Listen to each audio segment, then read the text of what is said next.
வாங்கடா கலாச்சாரத்தை போய் காப்பாத்துவோம். உங்களுக்கு மட்டும்தான் உங்களை பத்தி தெரியும், எந்த இடத்தை தொடக்கூடிய சக்தி எனக்கு இருக்கிறது என்று. 15 ஆண்டு கால உழைப்பு இருக்கு, அதையெல்லாம் தாண்டி மட்டும்தான் ஒரு மனுஷன் ஜெயிக்க முடியும். கோபுரத்தை பார்த்து வியக்கிற மனிதர்கள் யாரும் அஸ்திவாரத்தை பற்றி பேசுவது கிடையாது.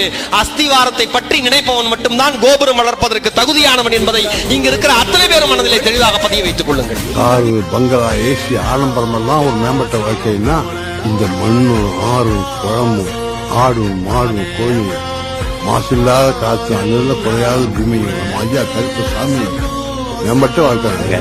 இந்த கரும்பு தட்டை பாருங்க, எவ்வளவு கணுக்கள் இருக்குது, அவ்வளவு தோகை இருந்தது. ஒரு அற்ப தோகை தான் பிறந்ததற்கும் வாழ்ந்ததற்கும் இறந்ததற்குமான தடத்தை அந்த கரும்புல பதிச்சுட்டு போகுது. தென்னை மரத்துல போய் பாருங்க, முதல் மட்டையிலிருந்து முனி மட்டை வரைக்கும் அந்த மட்டை இருந்து வாழ்ந்து உதிர்ந்ததற்கான தடத்தை அப்படி பதிச்சுட்டு போகுது. ஒரு தோகை பதிக்குது, ஒரு அற்ப மட்டை பதிக்குது. மான தமிழ் மக்கள் நாம் வரலாற்றில் தடம் பதிக்க வேணாமா?